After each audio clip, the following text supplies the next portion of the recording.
Friends welcome back to our channel. ఇటీవల తెలంగాణ జిల్లాల్లో ఖాళీగా ఉన్న కోర్టు ఉద్యోగాలకైతే నోటిఫికేషన్స్ వచ్చిన సంగతి తెలిసిందే. ఈ క్రమంలోనే కోర్టు ఉద్యోగాలకు సంబంధించిన మోస్ట్ ఇంపార్టెంట్ వీడియోస్ అయితే మన ఛానల్లో తీసుకొస్తున్నాం. అందులో భాగంగానే ఈ వీడియోలో ఇంపార్టెంట్ కరెంట్ అఫైర్స్ అయితే తెలుసుకునే ప్రయత్నం చేద్దాం. ఈ కోర్టు ఉద్యోగులకు సంబంధించిన ఫ్రీ టెస్టులు రాయాలనుకుంటే, అదేవిధంగా ఇంపార్టెంట్ పీడిఎఫ్ ఫైల్స్ డౌన్లోడ్ చేసుకోవాలనుకుంటే మన యాప్ని డౌన్లోడ్ చేసుకోండి. యాప్ లింక్ అనేది డిస్క్రిప్షన్లో ఉంటుంది. అదేవిధంగా వీడియో కనుక మీకు నచ్చినట్లయితే తప్పకుండా లైక్ చేయండి. లైక్ చేసినప్పుడే మన వీడియో మరికొంతమందికి రీచ్ అయ్యే అవకాశం ఉంటుంది. కాబట్టి లైక్ చేసి షేర్ చేయండి ఫ్రెండ్స్. ముందుగా ఫస్ట్ వన్ చూసినట్లయితే జాతీయ మహిళా కమిషన్ కొత్త చైర్పర్సన్గా ఎవరు నియమితులయ్యారు? సో ఏదైతే నేషనల్ కమిషన్ ఫర్ ఉమెన్ ఉందో సో దీనికి కొత్త చైర్పర్సన్ అయితే రావడం జరిగింది. ఎవరని అడుగుతున్నారు. Option 1 Archana Majumdar, option 2 Preeti Singh, option 3 Vijay Kishore Rahatkar, option 4 Shabnam Khatoon. So national commission for women ఏదైతే ఉందో జాతీయ మహిళా కమిషన్కు కొత్త చైర్పర్సన్గా విజయ్ కిషోర్ రాత్కర్ గారు అయితే అపాయింట్ అవ్వడం జరిగింది. అక్టోబర్లో అపాయింట్ అయ్యారు విజయ్ కిషోర్ రహాత్కర్. ఇంతకుముందు ఎవరున్నారు, ఈమె కంటే ముందు ఎవరున్నారని అడిగినట్లయితే రేఖా శర్మ అయితే మనకు ఆగస్టు వరకు అయితే విధులు నిర్వహించగా అక్టోబర్ నుంచి విజయ్ కిషోర్ రాత్కర్ గారు అయితే జాతీయ మహిళా కమిషన్ గాను చైర్పర్సన్గా అపాయింట్ అయ్యారు. సో ఈ జాతీయ మహిళా కమిషన్ ఎప్పుడు ఏర్పాటైందని అడగవచ్చు. 1992లో అయితే ఏర్పాటైంది. సో తొలి చైర్పర్సన్ ఎవరు అని అడిగినట్లయితే జయంతి పట్నాయక్.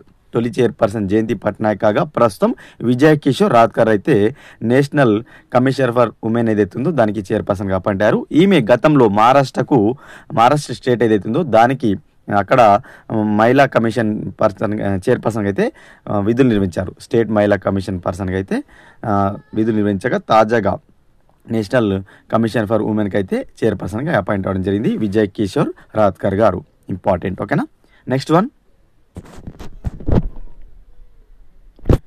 ఉత్తర కొరియా తమ కొత్త రాజ్యాంగంలో ఏ దేశంను అధికారికంగా శత్రు దేశంగా నిర్వచించింది? So option 1 Japan, option 2 United Kingdom, option 3 South Korea, option 4 United States. So ఉత్తర కొరియా ఏదైతుందో తమ రాజ్యాంగంలో శత్రు దేశంగా ఒక దేశాన్ని అయితే చేర్చింది. ఏ దేశం అంటే దక్షిణ కొరియాను. సో దక్షిణ కొరియాను తమ శత్రు దేశంగా అధికారికంగా అయితే రాజ్యాంగంలో రాయడం జరిగింది అన్నమాట. రాజ్యాంగంలో చేర్చింది. దక్షిణ కొరియాను తమ శత్రు దేశంగా అయితే నిర్వచించింది ఉత్తర Korea. Option 3 is the right answer. ఓకేనా.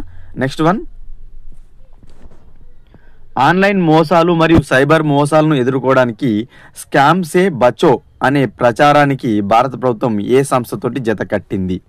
Option 1 Google, option 2 Microsoft, option 3 meta, option 4 Amazon.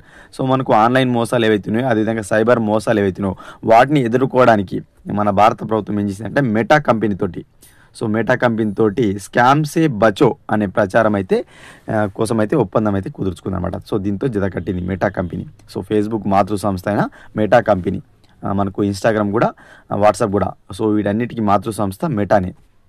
ఓకేనా. Option 3 right answer. Next one.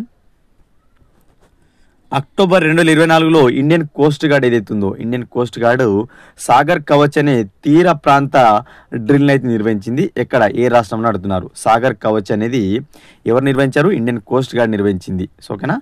Drill ఇది. సో తీర ప్రాంత డ్రిల్ అనమాట. సో ఏ రాష్ట్రంలో జరిగిందని అడుగుతున్నారు. Option 1 Maharashtra, option 2 Kerala, option 3 Tamil Nadu, option 4 Gujarat. So అక్టోబర్లో Indian coast guard Sagar Kavach అనే తీర ప్రాంత డ్రిల్ను గుజరాత్ రాష్ట్రంలో నిర్వహించింది. గుజరాత్ రాష్ట్రంలో అయితే ఈ సాగర్ కవచ్ అనే తీర ప్రాంత డ్రిల్ను ఇండియన్ కోస్ట్ గార్డ్ నిర్వహించింది. Option 4 is the right answer. ఓకేనా. Next one. Femina Miss India 2024 కిరీటాన్ని ఎవరు గెలుచుకున్నారు? సో ఫెమినా మిస్ ఇండియా ఏదైతే కిరీటం ఉందో సో దాన్ని ఈ సంవత్సరంగాను ఎవరు గెలుచుకున్నారని అడుగుతున్నారు. Option 1 Rekha Pandey, option 2 Ayushi Dholakia, option 3 Nikita Porwal, option 4 Neha Dhupia.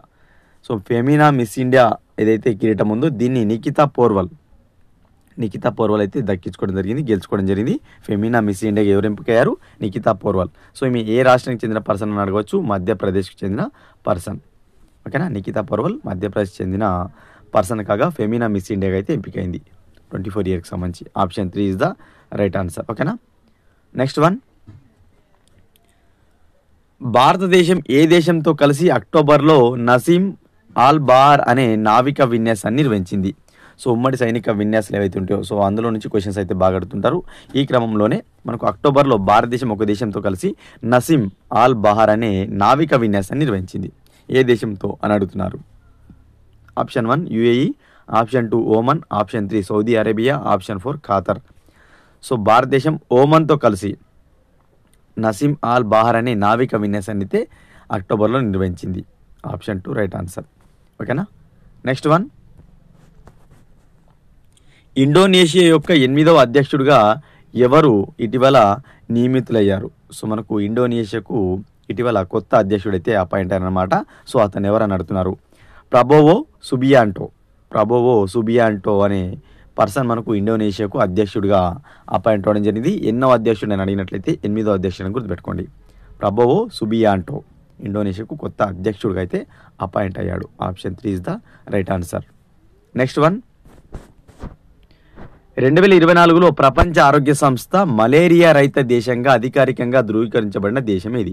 So మనకు 2024లో అక్టోబర్ ఆ టైంలో WHO ఏదైతుందో వరల్డ్ హెల్త్ ఆర్గనైజేషన్ ఏదైతుందో ఒక దేశంను మలేరియా రహిత దేశంగా మనకు ఇది చేసింది అనమాట, గుర్తించింది. సో ఏ దేశం అని అడుగుతున్నారు. Option 1 Egypt, option 2 south Africa, option 3 Morocco, option 3 Algeria. ప్రపంచ ఆరోగ్య సంస్థ 2024లో ఈజిప్ట్ను మలేరియా రహిత దేశంగా అయితే అనౌన్స్ చేసింది, గుర్తింపించింది. ఏ దేశంను? ఈజిప్ట్ను ప్రపంచ ఆరోగ్య సంస్థ ఏ దేశంగా గుర్తించింది? మలేరియా రహిత దేశంగా అయితే గుర్తించింది 2024 సంవత్సరంలో. ఓకేనా. Option 1 is the right answer. Important. Next one, Asia development బ్యాంక్లో ఇటీవల 69వ సభ్య దేశంగా ఏ దేశం చేరింది. ఇంపార్టెంట్. ఓకేనా. Option 1 United Arab Emirates UAE, option 2 Turkey, option 3 Israel, option 4 Iran. So మనకి ఏదైతే ఏడీబీ ఉందో ఆసియన్ డెవలప్మెంట్ బ్యాంక్ ఏదైతే ఉందో ఏషియన్ డెవలప్మెంట్ బ్యాంక్ అనేది, సో దీంట్లో సభ్య దేశాలు ఉంటాయి. ఇప్పటివరకు 68 సభ్య దేశాలు ఉంటాయి. తాజాగా 69వ సభ్య దేశంగా ఇజ్రాయెల్ చేరింది. ఇజ్రాయెల్ దేనిలో చేరింది?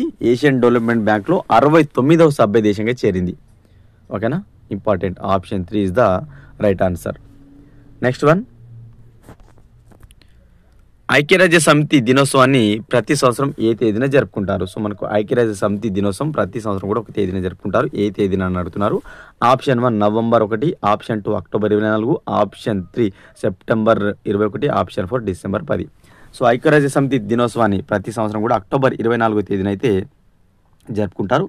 సో 1945 అక్టోబర్ 24వ తేదీన ఐక్యరాజ్య సమితి చార్టర్ అనేది అమల్లోకి వచ్చింది. 1945 అక్టోబర్ 24వ తేదీన ఐక్యరాజ్య సమితి చార్టర్ అనేది అమల్లోకి వచ్చింది. సో ఆ సందర్భంగా మనకు ప్రతి సంవత్సరం కూడా ఐక్యరాజ్య సమితి దినోత్సవంగా అక్టోబర్ 24వ తేదీన అయితే జరుపుకోవడం జరుగుతుంది మనం. ఆప్షన్ 2 అనేది రైట్ ఆన్సర్. ఇవి ఫ్రెండ్స్ ఈ వీడియోలో భాగంగా ఇంపార్టెంట్ కరెంట్ అఫైర్స్. వీడియో కనుక నచ్చినట్లయితే లైక్ చేసి షేర్ చేయండి. మరొక ఇంపార్టెంట్ వీడియోతో మీ ముందుంటాను ఫ్రెండ్స్.